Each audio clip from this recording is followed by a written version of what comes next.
This is a Pele Media podcast.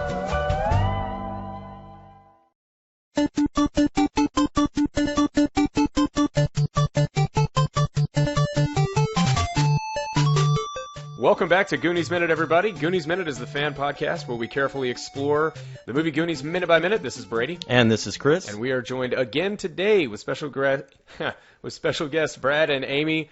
How you doing, guys? Doing great. I was doing pretty good until the whole special Brad thing. Yeah.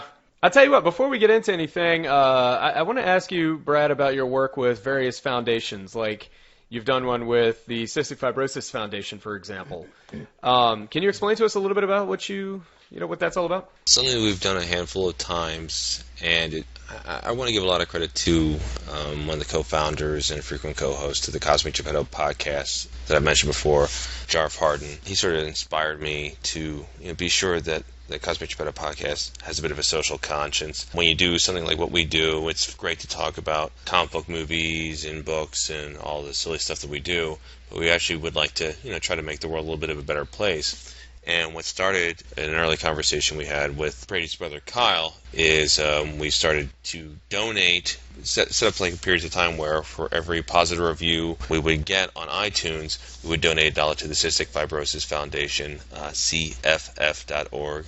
It's the company that Jarf as well as Brady's sister-in-law work for. It's a great organization helping people suffering from a really challenging situation lead better, longer, healthier lives. And, we've done it a couple times, both for Cosmic Geppetto podcast. We've done it for the Jurassic Park Minute and Ghostbusters Minute, the first podcast that Brady and Kyle worked on. And we've been able to do some nice little donations.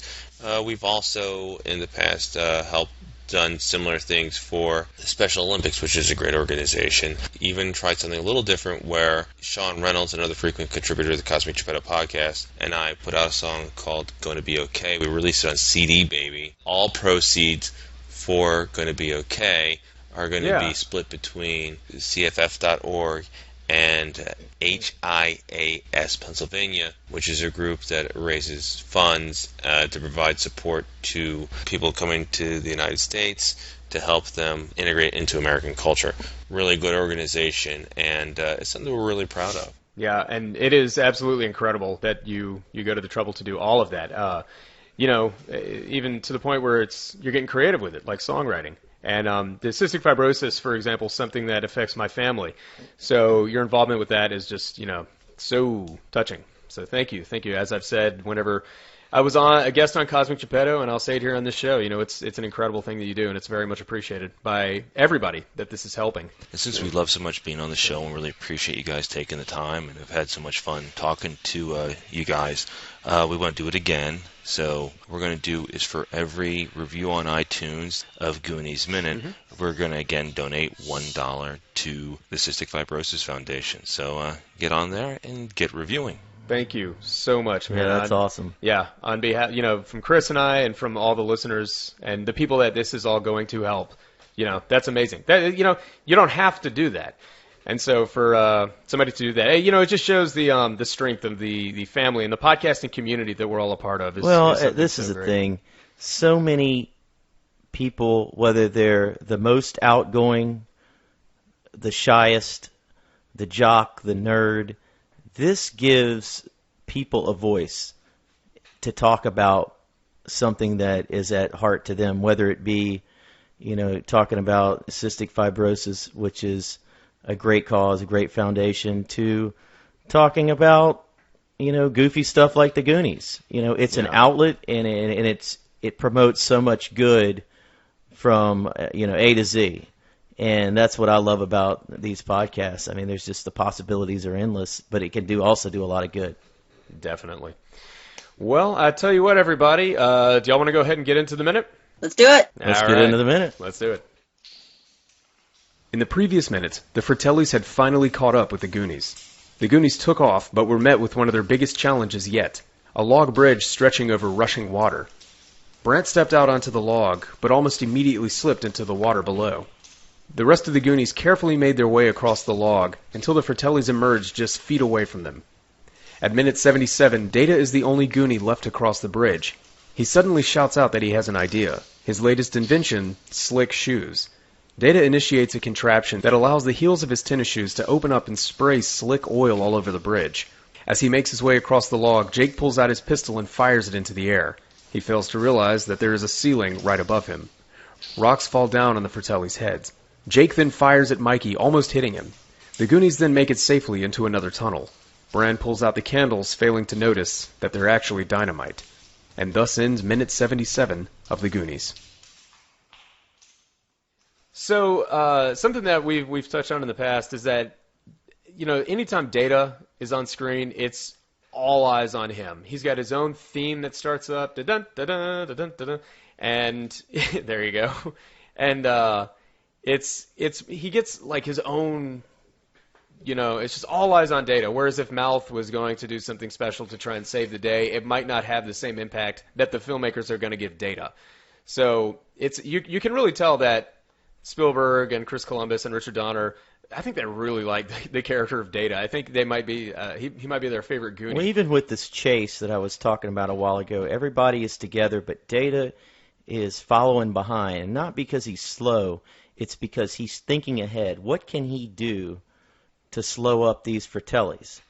And then that's what you see, the slick shoes, which this could have been maybe his best or most useful little contraption to slow them down. This really saved the day. Absolutely. No question. Yeah. No, it was definitely very cool because this was the first time Data did something that really, really worked as it was intended. Yes. Yeah, absolutely. And it was more believable, too, as opposed to those pinchers of peril and some of this stuff.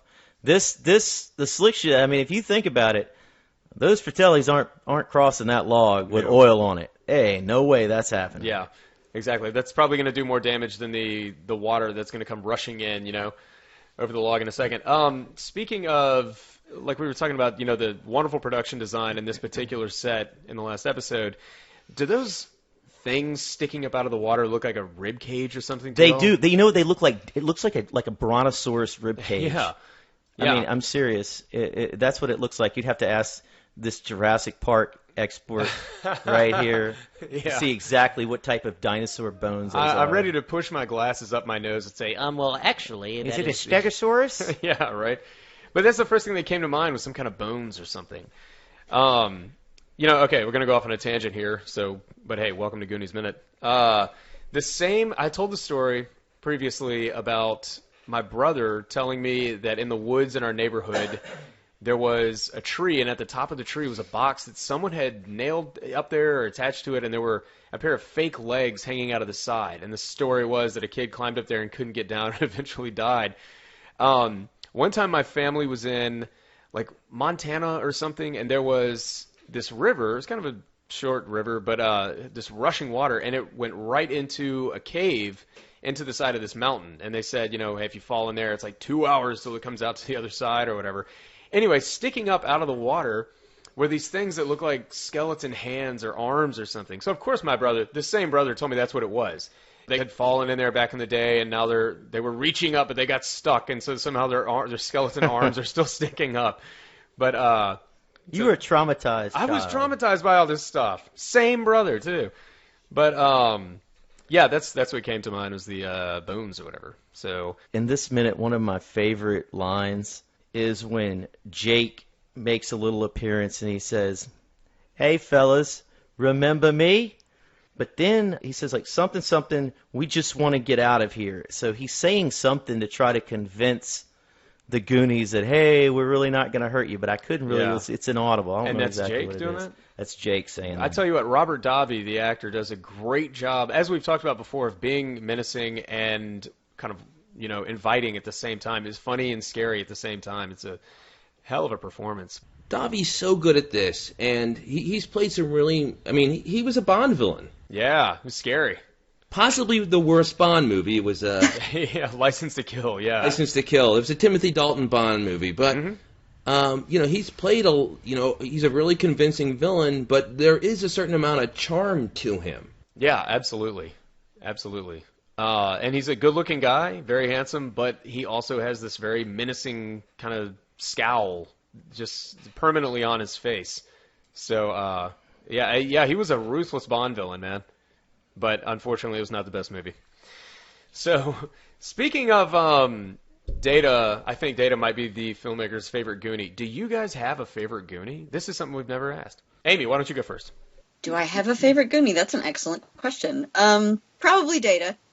Yeah. Data's so useful. For me, it's got to be Chunk, because first off, he's the butt of the joke so often, especially in the beginning of the movie. You know, Truffle Shuffle. He's sort of the friend that's the one that gets the chump of the group, but he really is the one that saves the day at the end of it. Absolutely. And he's also the one that has almost the most pure of heart, because he wants Sloth to stay with him. He's a loving, caring kid. So I like Chunk. Yeah, Chunk is great. Great performance. Chris, is this too broad a question for you right now, or? No, I used to say Mikey, but watching the movie like I have, I'd like to say Chunk, because he's really had a turnaround. If you think about the person Chunk was, that we were led to believe Chunk was before this movie, he was a guy that lied a bunch, told a bunch of tall tales, lied to the cops. He was always doing things like that. And then we laugh at that. But if you think about it, throughout this movie, he's been completely honest. Every time he had a chance. And no one, of course, believed him. And he was, but like even when he said, hey, this vehicle, this ORV was the one I saw in the chase and that had the bullet holes. I mean, every time he's been honest in this movie. But every time he also, even though it's not, by choice, he gets things done. Even when he makes mistakes in this movie, something is achieved that gets them to go on.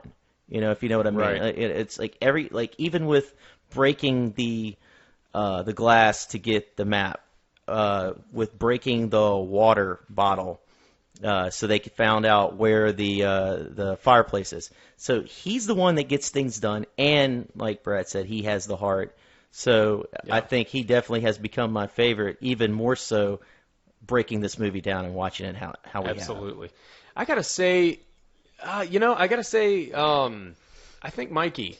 And this, I'm sure our answers to these could probably change, on a given day. But there's something about Mikey's plight and the fact that he is so on his own and focused that makes him so interesting to me. And as I've noticed throughout this, breaking the movie down minute by minute, he is a captain of his own crew. And the very first thing we see him doing is actually looking through a telescope.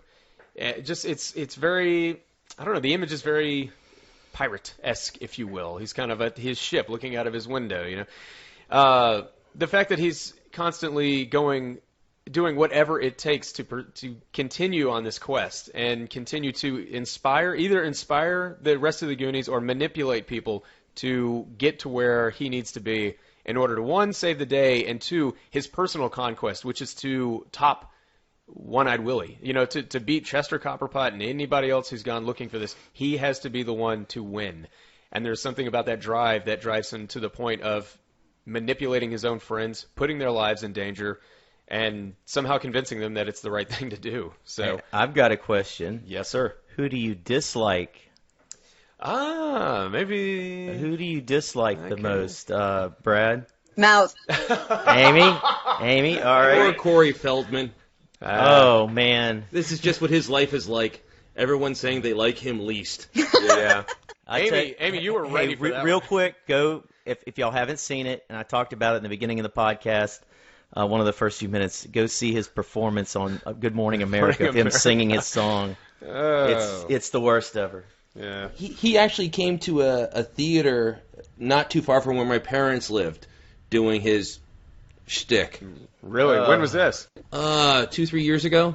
Oh, Jeez. God, I wish I could have been there. But I'm also kind of glad I wasn't. It's one of those things that you think I got to see it because it's such a train wreck, but then it's like, no, that's about 2 hours of my life.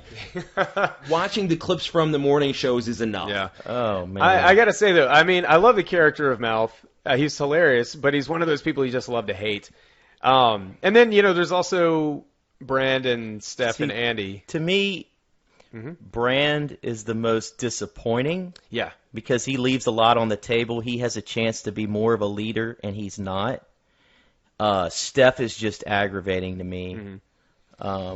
But it's easy to jump on Mouth. There's no question. Yeah, the thing about Brand is that just adds so much unpredictability to the entire story. Is the fact that the strongest, the oldest, the one who should be the leader is so frail, and he's not. And I don't mean physically frail. I mean like he doesn't have it all. He doesn't have the answers. He doesn't have the sense of leadership, and that means that we don't know where we're going to end up. You know, And I've always said that he's in between that. I'm one of the Goonies, and I'm an adult, and he's kind of looking for an identity. I always thought that about Bran. Yeah. It's kind of in between. I'm sure when I first saw this as a kid, Steph was one I really couldn't stand because really she's just the smarter than everyone obnoxious girl.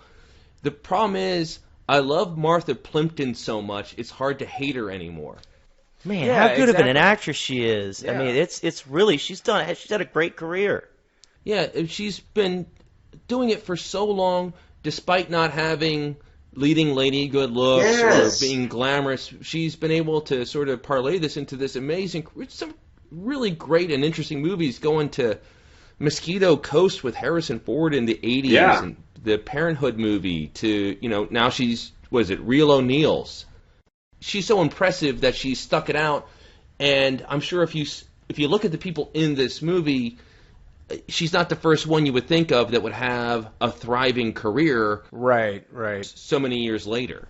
You would think that the actress who's playing Andy and is Carrie something, I can't remember her name, would have been Carrie Green. Carrie Green, maybe? Is it Green? I don't know why we can't think of that right now. Yeah, she it just makes perfect sense that she would have gone on to be like a sitcom actress or something. You know, she's adorable. She's got this cute personality and everything, and nothing. Never really heard from her again. And of course, Josh Brolin has gone on. Now he's an Oscar-nominated actor, and this was his first movie.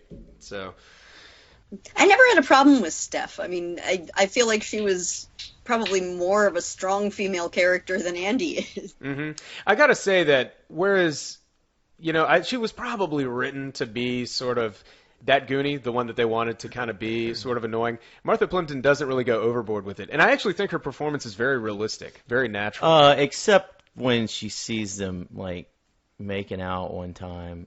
Yeah. Like you would think that somebody just killed her mother, Yeah, Other than yeah, that, yeah. But let me tell you this, I think it's a great compliment when she plays that role so well. I mean, she does what she's supposed to be doing in there, and she does it well. Absolutely. Well, and she also does it well enough that you don't want to see her get shot.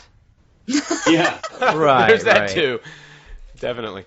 Does anyone have anything else for this minute? No, I think I'm good. The only thing I would say, and I sort of piggybacks on what I just said about not wanting to see her get shot, it is crazy that this minute the protagonists actually shoot at the Goonies. It's Yeah. pretty crazy that you have this quote unquote kids movie, and you've touched upon this before. Yep. They're trying to kill him. Yeah, it's not just stop them or slow them down, and they come really close. There's a close up of Yeah, Mikey I mean, it coming up hits there in it bullet hits the fight. rock right by Mikey. Yeah, absolutely. Yeah, that's crazy. Actually, I did have one more question. Okay. What caused the water to start rushing in? I don't That's know. a brilliant, and I had that written down, and I forgot Yeah. to say anything about it. I have no idea, and I don't even know if there's any significance to it, other than Yeah. you would thought that would have happened to the Goonies and not the Fratellis. Exactly, and Jake and 'Cause that Francis usually happens to the good guys.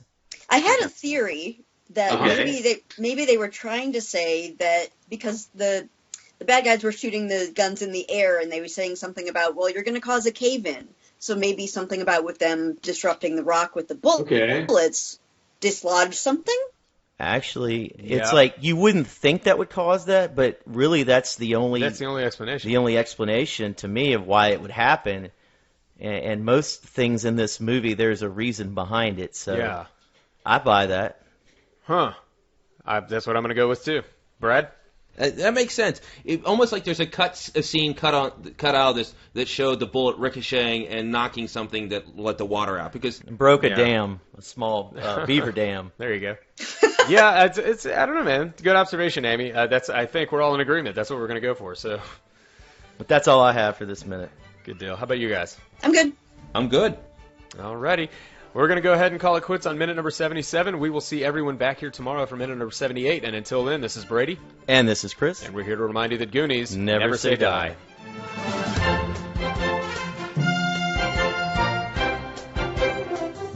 Goonies Minute is a fan-supported podcast. If you like the show, then leave us a review on iTunes. You can find us at GooniesMinute.com, Facebook.com/GooniesMinute, Twitter.com/GooniesMinute, and at Instagram at GooniesMinute. You can contact us at GooniesMinute@gmail.com. You've been listening to a Pele Media podcast. For premium content and exclusive podcasts, visit us at Patreon.com/Pele Media. Check us out on Facebook at Facebook.com/Pele Media, and follow us on Twitter at Twitter.com/Pele Media.